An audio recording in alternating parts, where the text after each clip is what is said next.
శివ మీ పల్లె టీవీ హిందూపూర్. ఈరోజు మడకశిరా ప్రాంతంలోని తోటనాడ ప్రాంతానికి వచ్చామండి.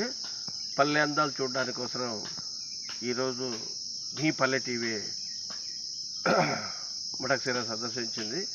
ఇక్కడ ఆది అనేటువంటి ఒక రైతును పొలంలో ఉన్నామండి. ఆయన చాలా వెనక బ్యాగ్ కనిపిస్తున్నాయి చూడండి, అందమైనటువంటి అరటి చెట్లు అండి. చాలా మన రైతు ఆది గారు తన అరటి చెట్లుని అరటికన కట్ చేసుకుంటూ వస్తున్నారండి. ఆయన్ని మనం పలకరించి వ్యవసాయం గురించి, ఆయన చేస్తున్నటువంటి వ్యవసాయం గురించి మనం తెలుసుకుందామండి. సో ఆది గారు చాలా బరువుగా తీసుకొస్తున్నారండి. మనమే ఇది దించుకుందాం.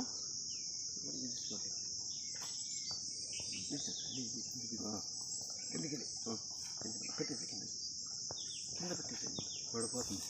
పడుకోండి.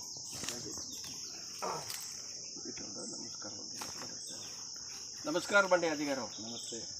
ఆది గారు అండి తోటలలోని ఒక మంచి రైతు అండి. ఆయన ఈరోజు మన పల్లె టీవీ ఆయన తోట చూడడానికి కోసం వచ్చిందండి. ఈరోజు ఆయన గురించి ఆయనతోనే అన్ని విషయాలు మనం తెలుసుకుందాం. సార్ నమస్కారం. నమస్కారం. మీరు ఎన్ని రోజుల నుంచి వ్యవసాయం చేస్తున్నారు? 30 ఏళ్ళు ఇంకా వ్యవసాయం చేస్తున్నాము. ఇక్కడే చెరువు దగ్గర మడకశిరా మండలము, బొమ్మాయి గారి ఇండ్లు అది అని సనాప్ కావల్లెప్ప కొడుకు ఆదినారాయణ ఇక్కడే వ్యవసాయం చేస్తున్నాం చెప్పారండి. ఆయన వాళ్ళ ఇంటి పేరు బొమ్మయ్య గారు అని, చాలా ఫేమస్ కుటుంబం అండి. వ్యవసాయ కుటుంబము మరియు వ్యవసాయ వ్యాపార పంటలు కూడా వాళ్ళు వ్యాపారం చేస్తుంటారు. మొక్కజొన్న. మరి సార్ మీకు ఎన్ని ఎకరాలు ఉంది సార్? ఇక్కడ ఒక 6 ఎకరాలు ఉంది. 6 ఎకరాలు ఉంది. నీరు ఎలాగ సార్? అన్నీ బావి నీరే. కానీ ఇప్పుడు ఇంత ముందు కూడా పంటల్లో మీకు నీరు లేవు అన్నటువంటి విషయం నాకు తెలిసింది. ఇప్పుడు నీళ్ళు ఎలా వచ్చాయి మీకు? చెరువుకి ఇప్పుడు ఇస్తాడు కదా నీళ్ళు. చెరువు ఇంకా మాకంతా ఇక్కడ హంద్రి నీవా జలాల వల్ల ఈరోజు మీకు తోటల నడుమ మధ్య అంతా కూడా నీళ్లు కావాల్సినటువంటి వసతి మీకు అందింది. సార్ మీరు ఇంత ముందు ఏం పంట పెట్టారు? మొక్కజొన్న వేసినాం. మొక్కజొన్న పంట. సార్ ఎన్ని క్వింటాలు పండారు? 50 quintal. 50 quintal. Very good, very good. మంచి పంటే పండారు. సార్ ఇది చాలా సులభమా, వ్యవసాయం చాలా కష్టమా? ఈ మొక్కజొన్న అయితే సులభమే. వరి, ఈ శనగ పంట ఇది అంటే కష్టమైనటువంటి ఇది అవుతుంది. రాగి పంట. కానీ వేరుశెనగ ఇప్పుడు మంచి 200 రూపాయలు ఒక కిలో ఉంది. ఇది మీకు మంచి లాభదాయకమైన పంట కదా వేరుశెనగ. ఏం లాభదాయం సార్, అంత లేబర్లు లేకపోతాయి. ఇప్పుడు మీరు చెప్పదాన్ని బట్టి చూస్తే లేబర్ తొందర ఏం లేదా మీకు? లేబర్ తొందరైనా కాస్ట్లీ. అందులో మనకు కావాల్సినటువంటి సమయానికి దొరకరు. ఇవన్నీ కూడా సమస్యలు ఉంటున్నాయి సార్. చాలా సమస్యలు లేబర్ ఇంకా చాలా సమస్యలు వస్తున్నాయి సార్. మీ పిల్లలు ఏమైనా చదువుతున్నారా? చదువుతున్నారు సార్. చదువుతున్నాడు, బెంగళూరులో జాబ్ చేస్తున్నాడు. Okay, very good, very good, very good. తర్వాత మీరు మొన్న మొక్కజొన్న తప్పుడు మరి ఏం పంటలు పెడుతున్నారు సార్? ఇప్పుడు శనగ పంట వేద్దాం అనుకున్నాం సార్. వరి కాలంలో అవుతుందా సార్ పంట? అవుతుందా? ఇది మామూలుగా ఇది నీరావరి భూములు కదా, దీంట్లో మనం వేరుశనగ పంట పెడితే అయ్యే దానికి ఛాన్సెస్ ఉన్నాయా? ఇప్పుడు భరణి కాంతి పుట్టినప్పుడు వేస్తే మనకి ఖచ్చితంగా పంట వచ్చేటువంటి నీరావరి పంట వచ్చేదానికి అవకాశం ఉంటుంది. ఇంకా దిన్న పంట అంటే మామూలుగా వర్షాధారం పని పెట్టి అది ఇది కావడము, అది ఒక విధంగా ఉంటుంది. సరే, మీరు దీంతో పాటు ఏమైనా పాడు పరిశ్రమ పెట్టుకున్నారా? అంటే ఆవులు పెట్టుకున్నాము. ఇగో ఈ చెప్పంతా వేసినాము ఇక్కడ. ఒకసారి అలా చూపించండి. ఆయన గేదెలకు ఆవుల కోసం ఒక హైబ్రిడ్ గడ్డిని ఆయన పెట్టారు. అది ఒక్కసారి బాగా చూపించండి.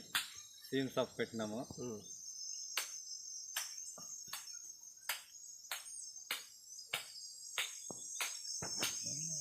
సార్ ఇటు చూస్తే ఒక అద్భుతంగా అరటి చెట్టును మీరు పెంచారు. ఒక 4-5 చెట్లు కనిపిస్తున్నాయి. ప్రతి చెట్లు కూడా పెద్ద పెద్ద గుణాలు కనిపిస్తున్నాయి. సార్ ఇది ఎంత మీకు ఎలా పెంచారు సార్ ఇది చెట్టు ఇంత పెద్దగా కావడం? ఏం లేదు, అదే మొన్న కొట్టేసేది, కొంచెం ఆకేసేది, మొన్న కొట్టేసేది. నీళ్ళు చేస్తా ఉంటే నీళ్ళు ఇస్తా ఉంటే చుట్టూ పాది కట్టి అవే పోతుంది. మీకు ఇంటికి అయ్యండి అరటిపళ్ళు కాస్తాయండి? అవును సార్, అరటిపళ్ళ. ఇప్పుడే మీరు ఒక గొన తీసుకొస్తున్నట్టు చూశాను. ఇది ఒకసారి చూపించండి మీ గొనను. చూడండి ఎలా ఉంది చూడండి. ఓయమ్మో, ఇది దాదాపు 10 కేజీలు అండి. 10 కేజీలు అంటే ఇప్పుడు మినిమం మన 80 రూపాయలు వేసుకున్నా కూడా 800 రూపాయలు గెలండి. రైతు కొని తినడం కష్టం అవుతుందండి. కాబట్టి ఇలా పండుకొని ఆయన ఇంట్లోనే ఆ ఇంట్లో వాళ్ళందరికీ చిన్నపిల్లలు పెద్దలు అందరూ కూడా షేర్ చేసుకుని తింటారండి. అందుకేనండి రైతే రాజు. మీ పల్లె టీవీ, మీ శివ. హాయ్, నమస్తే అండి. ఈరోజు మడకశిరాలో తోటల నడుమ ఆది పొలంలో ఉన్నామండి. ఆయన ముద్దుగా ఒక 4 చెట్లు పెంచాడండి. అరటి చోట చూడండి, అరటికాయ ఎంత బాగా వచ్చిందో చూడండి, ఎంత అందంగా ఉందో చూడండి, ఏ సైజులో ఉందో చూడండి. చాలా బ్యూటిఫుల్గా పెంచాడండి. హ్యాండ్స్ అప్ అని చెప్పాలి. ఆయన మనం ప్రతి రైతును కూడా మనం అందరూ కూడా సారనే పిలవాలండి. చాలా కష్టంతో కృషితో మనందరికీ పండించి ఇలాంటి అరటి పళ్ళను మనకు అందిస్తున్నారే ఆ రైతును మనం సారని పిలవాలండి. చూడండి, మరొక గుణ కూడా చూపిస్తున్నాను. అందమైనటువంటి గెలండి. ఆ గెలను కూడా మీకు చూపిస్తాను, ఒకసారి చూడండి. రైతు కష్టం అంటే చాలా సులభం కాదండి, చాలా కష్టంగా ఉంటుందండి. మనం అనుకున్నంత సులభం కాదు. చూడండి, పైన చూడండి ఒకసారి, కనిపిస్తుందండి. ఇక్కడ చూసారా, ఎంత పెద్ద గునండి. టేస్ట్ కూడా అలాగే ఉంటుందండి. ఆ రైతు ఎప్పుడు చెప్తుంటారు చాలా టేస్ట్గా ఉంటుందంటండి. నెయ్యి వస్తున్నది చూడండి. మరొక గొన కనిపిస్తుంది చూడండి, బ్యూటిఫుల్గా చూడండి.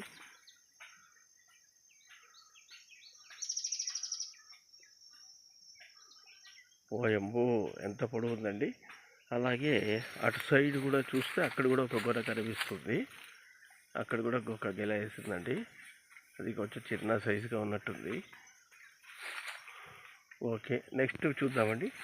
నెక్స్ట్ పొలంలో కూడా నెక్స్ట్ ఇంక మరో చెట్టుకి వెళ్దాం, ఎలా ఉంటుందో. ఇది మంచి అడవండి. దీని తోటల నడమ అనే పేరు. ఎప్పుడు కూడా పూర్వం కూడా ఎప్పుడు కూడా ఒక్క తోటలు ఆకు తోటలతో వెలిసేదంట. అప్పుడు కూడా ఇలాంటి అరటికాయలు కూడా ఎప్పుడు రైతులు పండేదంట. కొంతకాలం వెళ్ళిపోయింది. ఆంధ్ర నీవా జలాలు వచ్చిన తర్వాత మరి ఈ ప్రాంతంలో ఇలాగా కొత్తగా మరి స్టార్ట్ అయ్యాయి తోటల పెంపకం. ఇది చిరస్థాయిగానే ఇంకా తోటల నడమ అనే పేరు వస్తుందండి. అలాగే ఉంటుందండి. చూడండి, ఇది ఇంకా ఇప్పుడే గెలవేసింది, ఇంకా చాలా రోజులు పోవాలి అది. ఓకే, నేను శివ, మీ పల్లె టీవీ.